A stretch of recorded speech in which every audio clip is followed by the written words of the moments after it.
Guys, I'm going to do a quick video demonstration on the new ColorSHIFT 2.0 system. We've got a 5th generation Camaro headlight here. It's already got the rings installed, so let's go ahead and turn it on. Alright, right now we've got it basically on a demo pattern where it's slowly transitioning through several different colors. When you're using the new system, there's a couple ways to select the color that you want. One is to while it's in a pattern such as this, you can actually use the pause button on your remote to pause the color that you want. So if you wanted a, let's say an orangey color or a greenish color, you can actually take it right here and hit the pause button and it's paused, and you can stick with this color. And then you could also save this color, program it to one of the 8 different preset buttons on here, and always go to that green color when you press that particular button. Let's go ahead and start it back up and go through a couple other key features that the new remote has.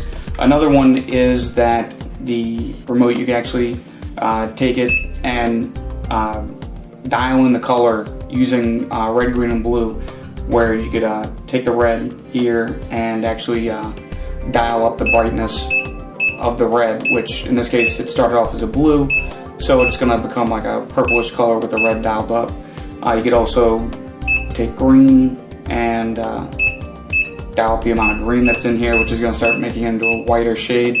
And that's another cool feature about this, is that when it comes to whites, you can really dial in the exact white you want. Like if this is too warm of a white for you, you could take some of the red out, make it cooler. That's a little greenish, so you take some of the green out, and you know, you're off to sort of a blue, which we could also sort of take out, and we're left with the green. So it's fun. You could play with this a little bit and sort of pick out exactly the colors that you want to use, as well as patterns. If you wanted to have your own patterns preset on here, you could save it, and then you'd press this play button down here, and in this case we have a little demo pattern playing that is a real quick red, green, and blue flash that goes into a white strobe. So you know, it's sort of to you exactly how you want to set these patterns, but it's there if you want to use it. What we'll do is we'll go ahead and pause this for a second, and we'll go through the contents of the box and how to hook up this controller. Okay, when you receive your Oracle ColorSHIFT Halo Kit, you're going to have 2 boxes, the larger of which is going to contain the halo rings. The smaller box is going to contain the controller and the remote for the operation of the ColorSHIFT rings. So let's go ahead and go through the contents of this box here. First is the actual controller itself. This has all the same buttons that you're going to find on the remote, as well as a little preview window here that has an LED inside of it that will show you the color that the rings are on at any given time. So if you can mount this box somewhere where it's visible, that's helpful, because this is a cool little feature to have. The other part is the actual remote. Again, it has pretty much all the same features that you'll find on the box. It just enables you to be able to control this from outside of the vehicle. And last is the infrared eye. You're going to want to mount this on your dashboard or somewhere where you can actually point the remote and basically point the remote at it. So driver's side, corner of the windshield's pretty much where we've been installing these. Now for the larger box, that contains your rings. Here's one of the new ColorSHIFT 2.0 rings, and first thing you'll notice is that the rings themselves are much larger than previous models. It's a pretty thick ring. It's, you know, it's very rigid. It doesn't have much flex to it because it's got a 6-layer circuit board on it, as well as these really big 50/50 SMDs. It's a tough ring. You're not going to break this like you could possibly with a CCFL ring.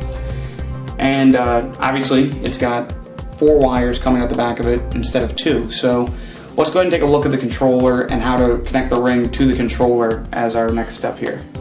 Alright, so now we're going to get into actually connecting the remote. It's pretty simple, pretty straightforward. We'll show you real quick on the wires coming off the rings. This is the blue anode, the green anode, and the red anode. The black wire is actually power.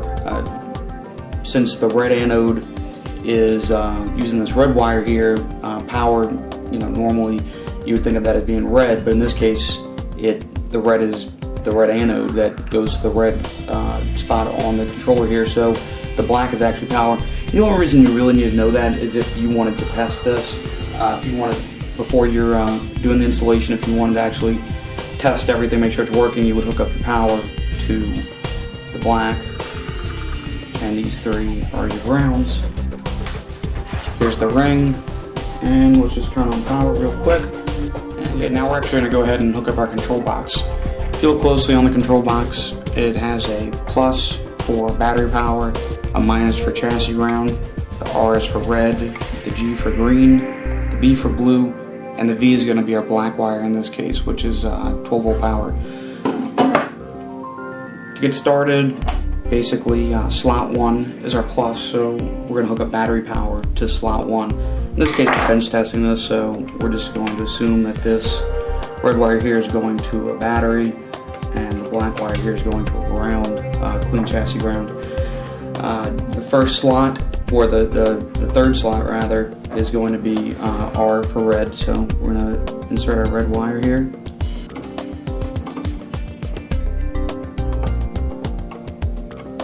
Second slot is G, so we're going to insert the green wire.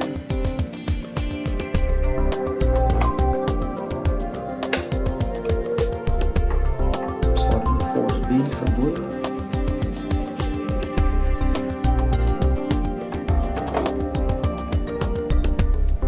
And the last one is slot number 5, and that is going to be our black wire that's going to ring.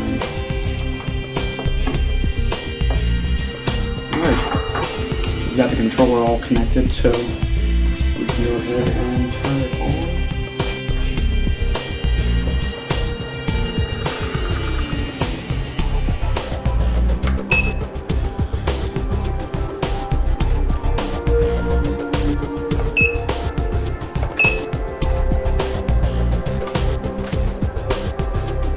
So we go through a couple different modes just to sort of check everything out here. And as you can see with this version, each individual LED actually produces the colors that you're seeing. So it's not made up of individual LEDs. It technically is. Each one of these 5050 diodes is a 3-chip LED, which means it has 3 of the 3528 LEDs inside of it. So basically each one of these is as strong as 3 of the LEDs on previous models of this type of ring. So that's about it. If you guys have any questions, obviously this is going to come with its own written instruction guide, so refer to that. And if you have any other questions, feel free to give us a call and speak to one of our technicians.